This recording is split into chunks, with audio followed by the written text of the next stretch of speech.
Hi hello ನಮಸ್ಕಾರ friends, welcome back to Meghna's cooking channel.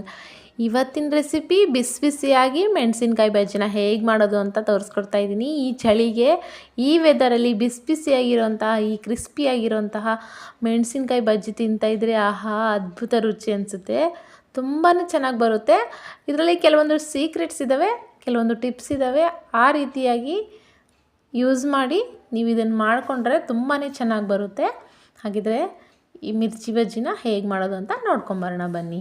ನಾನಿಲ್ಲಿ 4 spoon ಆಗೋಷ್ಟು ಕಡಲೆ ಹಿಟ್ಟನ್ನ ತಗೋತಾ ಇದ್ದೀನಿ. ಹಾಗೆ 1 ಟೇಬಲ್ ಸ್ಪೂನ್ ಆಗೋಷ್ಟು ಅಕ್ಕಿ ಹಿಟ್ಟನ್ನು ತಗೋತಾ ಇದ್ದೀನಿ. 3/4 ಟೇಬಲ್ ಸ್ಪೂನ್ ಆಗೋಷ್ಟು ಜೋಳದ ಹಿಟ್ಟನ್ನ ಹಾಕ್ತಾಯಿದ್ದೀನಿ. ಜೋಳದ ಹಿಟ್ಟು ಹಾಕೋದ್ರಿಂದ ತುಂಬಾ ಚೆನ್ನಾಗಿ ಬರುತ್ತೆ. ಇದ್ದರೆ ಹಾಕ್ಕೊಳ್ಳಿ, ಇಲ್ಲದಿದ್ದರೆ ಸ್ಕಿಪ್ ಮಾಡ್ಕೊಳ್ಳಿ. ಇದ್ದರೆ ಹಾಕ್ಕೊಂಡ್ರೆ ಮಾತ್ರ ತುಂಬಾ ಚೆನ್ನಾಗಿ ಬರುತ್ತೆ. ಹಾಗೆ ಸ್ವಲ್ಪ ಅಜ್ವಾಯಿನ ತಿಕ್ಬಿಟ್ಟು ಹಾಕ್ತಾಯಿದ್ದೀನಿ.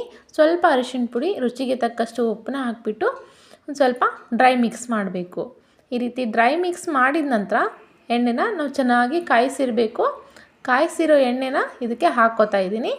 ಹಾಗೆ ಒಂದು 1/4 ಟೇಬಲ್ ಸ್ಪೂನಷ್ಟು ಸೋಡಾನ ಹಾಕಿಬಿಟ್ಟು 2 ಟೇಬಲ್ ಸ್ಪೂನಷ್ಟು ಕಾದಿರೋ ಬಿಸಿ ಬಿಸಿಯಾಗಿರೋಂತಹ ಎಣ್ಣೆನ ಹಾಕಿಬಿಟ್ಟು ಚೆನ್ನಾಗಿ ಮಿಕ್ಸ್ ಮಾಡಬೇಕು. ಎಣ್ಣೆ ಬಿಸಿ ಇರುತ್ತೆ, ಕೈಯಿಂದ ಮಿಕ್ಸ್ ಮಾಡಬೇಡಿ, ಸ್ಪೂನಿಂದನೇ ಹಾಗೆ ಮಿಕ್ಸ್ ಮಾಡಿ ಇದಕ್ಕೆ ಬೇಕಾದಷ್ಟು ನೀರನ್ನ ಹಾಕಿಬಿಟ್ಟು ಚೆನ್ನಾಗಿ ಗಂಟಿಲ್ಲದೆ ರೀತಿ ಕಲಿಸ್ಕೋಬೇಕು.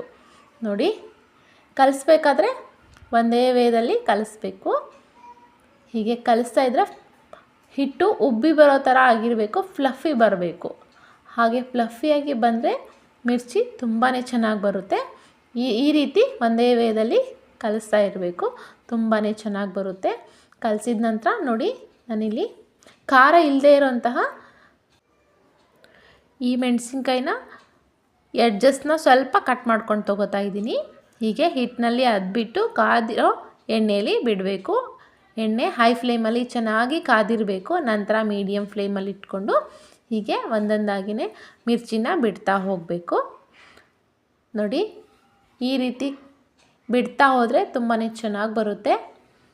ಹಾಗೆಯೇ 1 ರಿಂದ 2 ನಿಮಿಷದಷ್ಟು ಮೀಡಿಯಮ್ ಫ್ಲೇಮಲ್ಲಿ ಬೇಯಿಸ್ಕೊಂಡು ನಂತರ ತಿರುವಿ ಹಾಕ್ಕೋಬೇಕು. ಅದನ್ನು ಕೂಡ 1 ರಿಂದ 2 ನಿಮಿಷದಷ್ಟು ಮೀಡಿಯಮ್ ಫ್ಲೇಮಲ್ಲಿ ಚೆನ್ನಾಗಿ deep fry ಮಾಡ್ಕೊಂಡ್ಬಿಟ್ರೆ super ಟೇಸ್ಟಿಯಾಗಿರೋಂತಹ mirchi bajji ರೆಡಿಯಾಗುತ್ತೆ. ಈ ಚಳಿಗೆ ಬಿಸಿ ಬಿಸಿಯಾಗಿ ಮಂಡಕ್ಕಿ ಜೊತೆನೋ ಇಲ್ಲ ಈರುಳ್ಳಿ ಜೊತೆನೋ ಈ ಮಿರ್ಚಿ ತಿಂತಾಯಿದ್ರೆ ತುಂಬಾ ಚೆನ್ನಾಗಿರುತ್ತೆ. ತುಂಬ ಟೇಸ್ಟಿಯಾಗಿರೋಂಥ ಈ ಮಿರ್ಚಿ ರೆಸಿಪಿ ನಿಮಗೆ ತುಂಬಾ ಇಷ್ಟ ಆಗಿದೆ ಅನ್ಕೋತೀನಿ. ಇಷ್ಟವಾದರೆ ಲೈಕ್ ಮಾಡಿ, ಶೇರ್ ಮಾಡಿ, ಸಬ್ಸ್ಕ್ರೈಬ್ ಮಾಡಿ. ಹಾಗೆ ಪಕ್ಕದಲ್ಲಿರೋ ಬೆಲ್ ಐಕನ್ನ ಪ್ರೆಸ್ ಮಾಡಿ. ಸದಾ ನಮ್ಮ ಚಾನಲ್ನ ಹೀಗೆ ವಾಚ್ ಮಾಡ್ತಾಯಿರಿ.